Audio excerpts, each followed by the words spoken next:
it just felt evil. It was like as if the devil himself had just come into the room. And you could see the fear, the complete fear in the Iraqis that were there, let alone what we were feeling. You know, and it was just a really sort of a menacing presence. So that was the most scared I have ever been.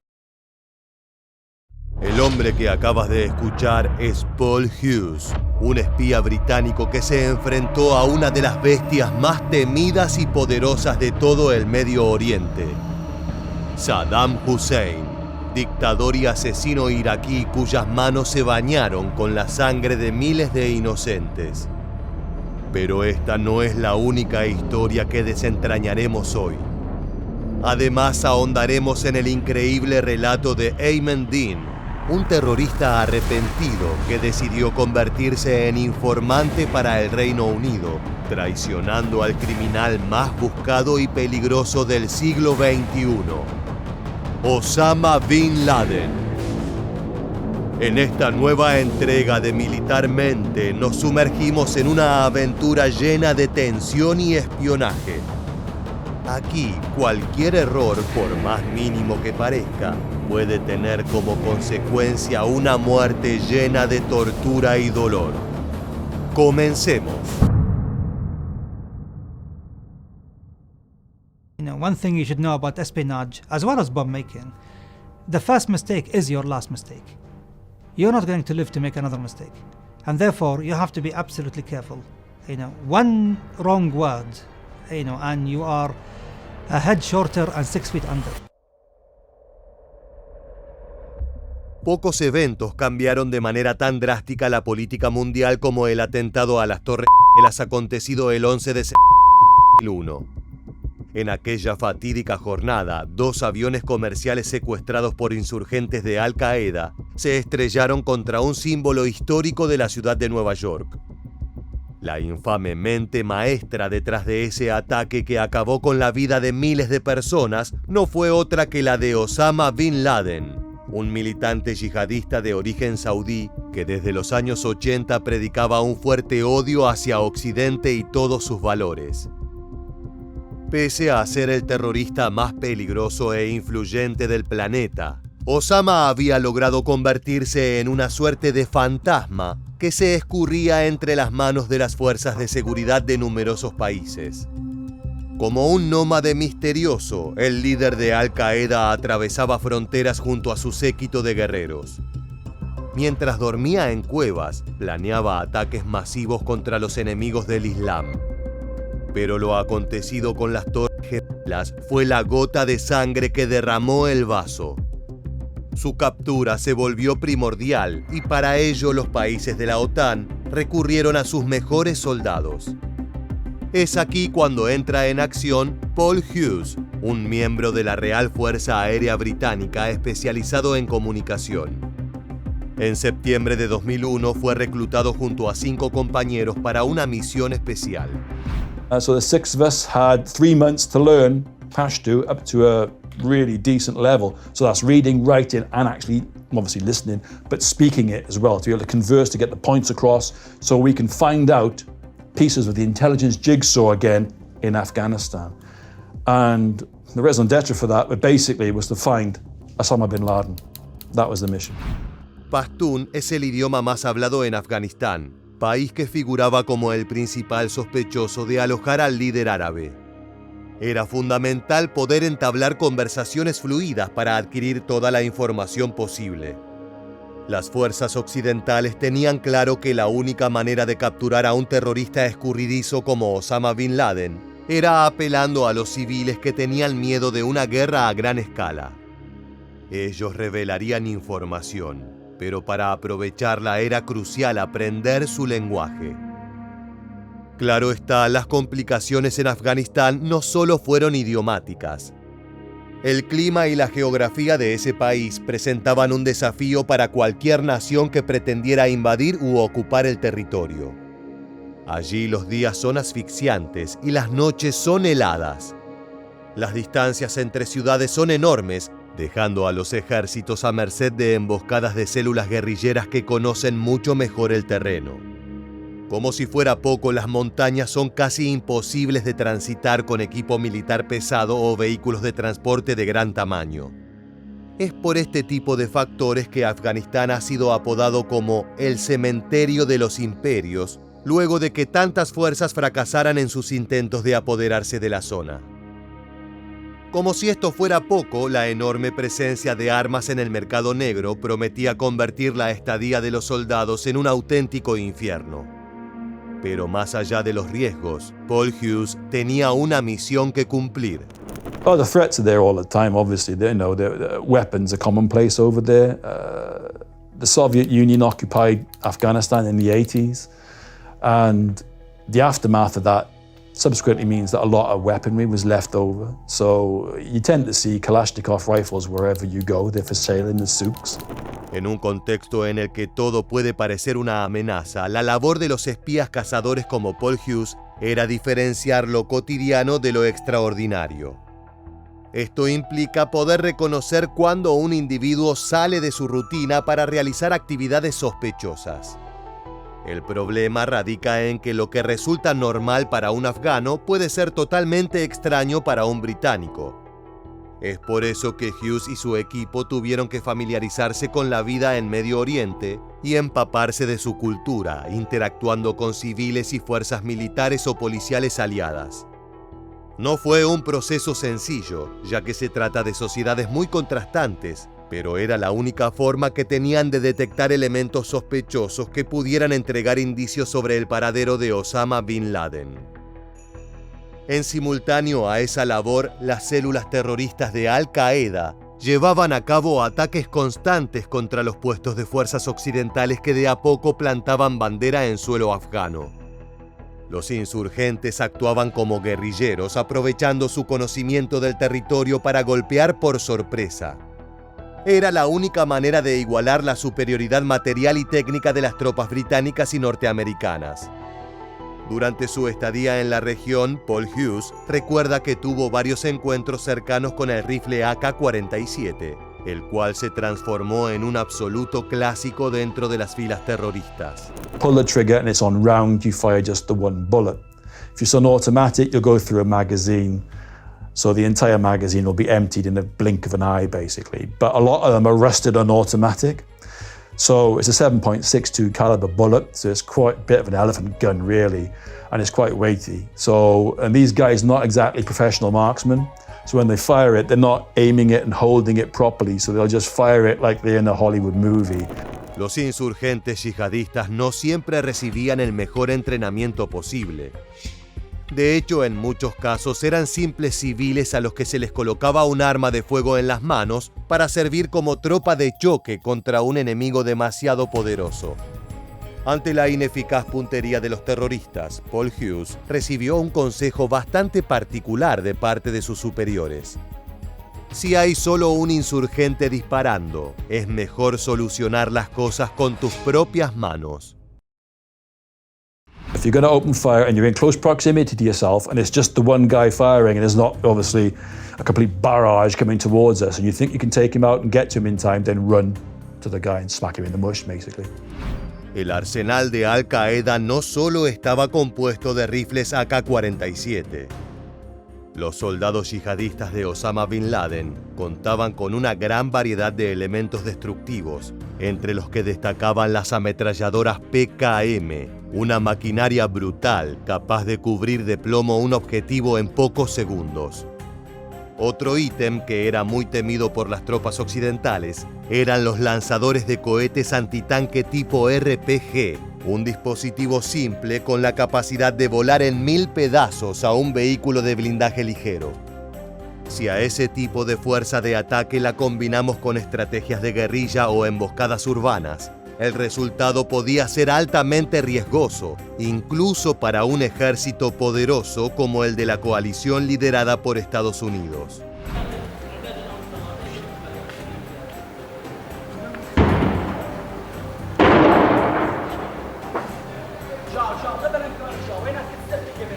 Mientras se desarrollaban este tipo de batallas en las principales ciudades de Irak, Irán y Afganistán, una parte de las tropas estaba enteramente dedicada a darle cacería a los líderes yihadistas que planeaban cada una de las ofensivas.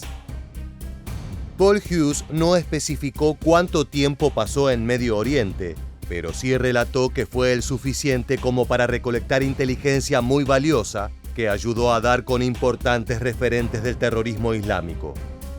El problema era que Osama Bin Laden continuaba siendo un fantasma imposible de cazar, a tal punto que algunos especularon con que estaba muerto o hasta incluso pusieron en duda si realmente había existido. Entre todas las historias extraordinarias que el soldado británico recuerda de su estadía en Medio Oriente, hay una que le congela el pulso y le provoca escalofríos aún en el presente. En una oportunidad, Hughes fue enviado a Bagdad como parte de una misión de Naciones Unidas. Su misión era gestionar la captura de armas de destrucción masiva, es decir, plataformas nucleares o de poder semejante. Al llegar a la capital iraquí fue trasladado a la casa de gobierno, donde le dijeron que iba a conocer a una persona muy especial.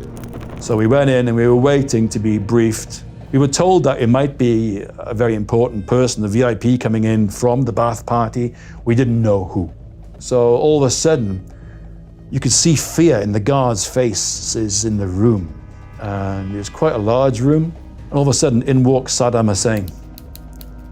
And hellfire.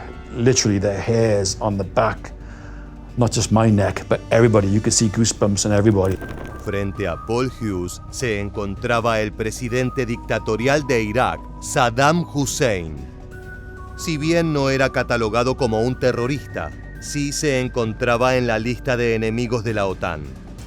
Hussein ejerció su cargo entre 1979 y 2003. Durante todo ese periodo, tuvo un mensaje claro de apoyo a las cruzadas yihadistas y de confrontación con los valores occidentales, a los que consideraba una denegación moral. Es por eso que fue promotor de una interpretación baasista de la religión subordinada al nacionalismo. A partir de 1993, con la llamada Campaña de Fe, indujo un incremento de la retórica religiosa en Irak, reintroduciendo al Islam en las declaraciones públicas y símbolos del régimen. Hussein era temido por propios y ajenos. Frecuentemente explotaba en escenas de cólera que terminaban con fusilamientos arbitrarios de aquellos que presuntamente le habían fallado o faltado el respeto. En el preciso momento en que vio a esa figura, Paul Hughes supo que cualquier intervención o palabra de más podía implicar su sentencia a una muerte dolorosa. You know, this is the devil himself, basically. He's not afraid of anyone. And that was quite apparent. You realize the significance of what we were doing and the risk that we were taking, you know, at that time. It really was quite treacherous. How long were you in the armed forces for, and do you ever miss it? I was in the UK military for 23 years. I was signed to age 55, so ultimately I could still be serving today, albeit it be in my final few months of service now. Afortunadamente, Paul Hughes salió con vida de esa reunión y pudo continuar con su trabajo como consultor de las Naciones Unidas. En cuanto a Saddam Hussein, en marzo de 2003, una coalición encabezada por Estados Unidos invadió el territorio y derrocó su régimen por sospechar que éste colaboraba con Al-Qaeda. El 13 de diciembre de 2003, el expresidente fue capturado por las fuerzas estadounidenses en la operación llamada Amanecer Rojo. Luego fue enjuiciado por un tribunal de Irak por crímenes contra la humanidad relacionados con el asesinato de 148 chiitas iraquíes en 1982. Por ello, fue sentenciado a muerte en noviembre de 2006 y ahorcado el 30 de diciembre de ese mismo año. Más allá de la caída del gobierno de Hussein, en el corazón de Medio Oriente seguía habitando una bestia sigilosa que se mantenía prófuga. Para los expertos y analistas del mundo militar resultaba increíble que Osama Bin Laden lograra movilizarse entre fronteras, aún con la mayor potencia bélica del planeta invadiendo su centro de operaciones. El problema era que el líder terrorista y sus secuaces empleaban tácticas un tanto primitivas, difíciles de detectar para los hombres del tío Sam. Es por eso que en un punto durante la invasión en Afganistán, la coalición occidental tuvo que prestar especial atención a informantes locales, que en su pasado tuvieron conexiones con el frente yihadista o que incluso fueron miembros del mismo. Así llegamos al caso de Ayman Dean, un terrorista arrepentido que se transformó en el espía estrella del ejército británico. The first time I met him was just when he arrived to Afghanistan from Sudan in summer of 1996. He, along with the rest of Al-Qaeda, they were escaping from Sudan with their lives, and they looked like refugees. They looked disheveled, and he was wearing creased robes, and his headscarf was in a bad state. And so the first impression wasn't great in terms of the appearance, but the way he spoke, I think, was quite powerful. Las increíbles perspectivas que brindó Ayman Dean fueron cruciales para entender el funcionamiento de la organización, como también la verdadera personalidad del hombre que estaba al mando de la mayor amenaza a la seguridad internacional. De acuerdo con el espía de origen saudí, Osama Bin Laden no demostraba su autoridad con una postura imponente o elevando el tono de voz, sino que apelaba al convencimiento. Era un líder capaz de radicalizar a cualquier individuo mediante la palabra.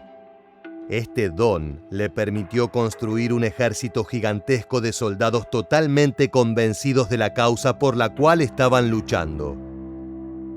Entre ellos se encontraba Ayman Dean, quien ingresó a Al-Qaeda siendo un joven de tan solo 18 años recién llegado a Afganistán. Fue entonces cuando empezó a colaborar en la unidad de construcción de bombas caseras. En ese entonces su sueño era desempeñarse como ingeniero y colaborar con la reivindicación del Islam. Una serie de tragedias personales lo hicieron propenso a absorber la propaganda yihadista que aseguraba que el enemigo principal de los musulmanes se encontraba en Washington. Para él en ese entonces, la única forma de vivir feliz bajo la ley de Mahoma era eliminando la cultura occidental. Nuevamente, el poder de la palabra de Osama Bin Laden fue fundamental para su radicalización. You would think basically that he is, a quiet, shrewd businessman who, certainly have goals and ambitions, and he wants to fulfill. That's how he would come across to you, and also he would come across as sincere, not someone who's trying to sell you something by deception or by trying to employ underhanded tactics. No, you really feel that he believes in that product that he is selling you. El conocimiento brindado por Ayman Dean permitió construir un perfil mucho más acertado de Osama Bin Laden, a partir del cual los analistas militares de la OTAN trataron de predecir sus movimientos y posibles escondites en el territorio afgano. Sin embargo, pese a los testimonios de antiguos seguidores, el líder de Al-Qaeda seguía siendo una figura enigmática e indescifrable, con más secretos que certezas. One thing I remember about Osama bin Laden is that he was able to read people. I mean, he would look at me and he would think that, you are not a commandos type. Young, bespectacled, nerdish, bookish boy from Saudi Arabia. You're not going to make it into the, elite urban warfare unit of Al-Qaeda. However, he thought of a better use for me, and he sent me to Al-Qaeda's WMD, Research and Development Unit. El 7 de agosto de 1998, Al-Qaeda llevó a cabo uno de sus atentados más brutales, cuando destruyó las embajadas de Estados Unidos ubicadas en Nairobi, capital de Kenia, y Dar es Salaam, capital de Tanzania. El ataque contra las instalaciones keniatas mató a 213 personas, entre ellas 12 estadounidenses. Además, casi 5.500 resultaron heridas de gravedad, muchas de ellas lisiadas de por vida o con horripilantes deformaciones corporales producto de las explosiones. Como consecuencia del violento atentado, grandes edificios del centro de la ciudad quedaron completamente destruidos, debilitando la economía del país. En cuanto a Tanzania, el alcance de la ofensiva fue menor, pero aún así fallecieron 11 personas y varios cientos de civiles resultaron heridos. Al momento de estos salvajes atentados, Ayman Dean continuaba siendo parte de Al Qaeda en el área de desarrollo de explosivos. Era la primera vez que se enfrentaba a las consecuencias concretas de su relación con el terrorismo islámico. En la televisión vio a las víctimas inocentes y se preguntó cuál era el propósito de atacar a personas comunes y corrientes de una forma tan brutal. No había ningún tipo de estrategia. El único objetivo era causar todo el caos y devastación posible. Sin embargo, Al Qaeda tenía un método infalible para acallar las voces de la culpa que podían aparecer tras estas terribles acciones. This is why we have the indoctrination lessons, the religious, ideological indoctrination, in order to tell us that there are no civilians as far as our enemies are concerned. There are no civilians. So we have to redefine what a civilian is, to the point where we come to the conclusion that if you pay taxes in the West, and if you go and vote at the voting booths, then you are electing your government.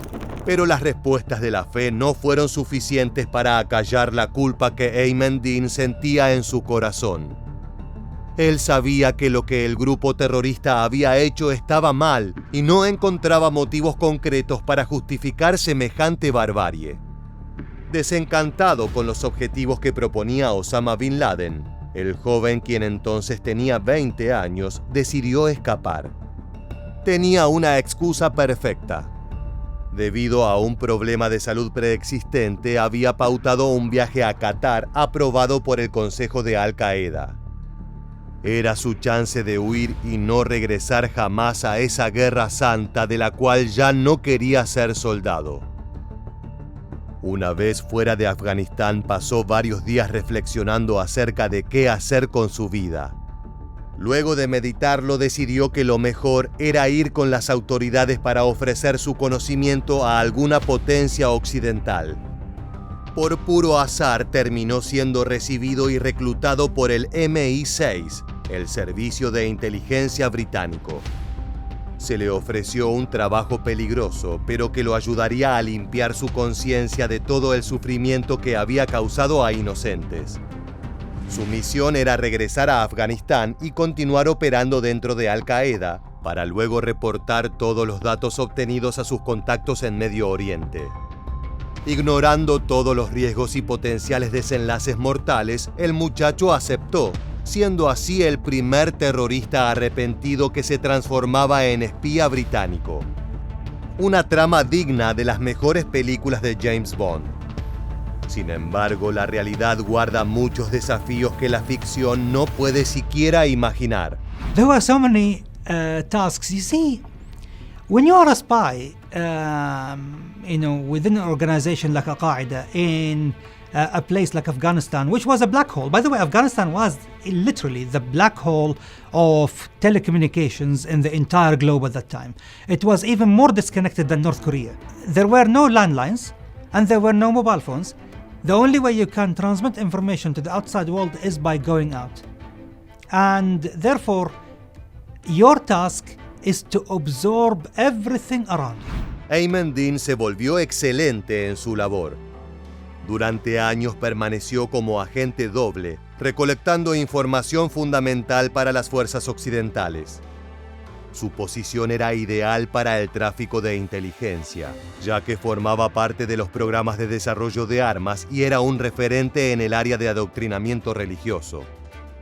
Es por eso que podía anticipar cuándo Al Qaeda planeaba un ataque a gran escala, ya que en los meses previos se intensificaban no solo la producción de explosivos, sino las sesiones de educación religiosa. Así buscaban mantener a los insurgentes completamente convencidos de que sus sacrificios no eran en vano.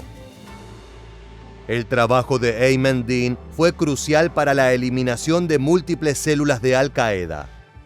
Estas se ocultaban en las profundidades de Afganistán, desde donde acumulaban armamento para realizar ataques a gran escala. One of the things about spying against a big organization like Al-Qaeda and being involved with multiple cells is that your information, lead either directly or indirectly to the prevention of terrorism. But in some cases, the plot is so advanced that you end up being part of it. Lo increíble de la historia de este terrorista arrepentido es que por casi 8 años llevó una vida completamente dedicada al espionaje, pasando la mitad de sus días en Medio Oriente y la otra en Londres en las oficinas del MI6. Sin embargo, pese a la enorme cercanía de Ayman Dean con las altas esferas de la organización, él tampoco tuvo acceso a la localización de Osama Bin Laden previo al atentado a las Torres Gemelas. Es que su ubicación se volvió un misterio incluso para los militantes yihadistas. Solo un círculo muy cerrado tenía acceso a esos datos. Desgraciadamente, en junio de 2006, la coartada de Ayman Dean fue revelada por el periodista Ron Suskind, quien en su libro La doctrina del 1% describió los logros de un misterioso doble agente que filtraba datos de Al-Qaeda. El MI6 tuvo que retirar a su informante de inmediato antes de que fuera capturado y ejecutado por la organización terrorista. La casa de Osama Bin Laden fue objeto de una amplia variedad de operativos y actividades impresionantes por parte de las potencias occidentales. Se sabe que miles de espías como Ayman Dean o Paul Hughes fueron parte de la masiva recolección de inteligencia que derivó en la eliminación del líder terrorista más peligroso de todos los tiempos. El resultado de tanto trabajo se materializó el 2 de mayo de 2011, cuando un equipo de Navy SEALs ingresó a la vivienda donde se alojaba el criminal. Allí, en la provincia pakistaní de Abbottabad, los cartuchos de AR-15 le pusieron fin a la leyenda negra de ese fantasma imposible de atrapar. De esta manera llegamos al final de un video cargado de misterio y tensión. Si te apasiona este tipo de contenido relacionado a las operaciones militares en Medio Oriente en la lucha contra el terrorismo, te invitamos a suscribirte a este canal y activar las notificaciones. Sin más, nos despedimos hasta la próxima entrega de Militarmente. Gracias por acompañarnos.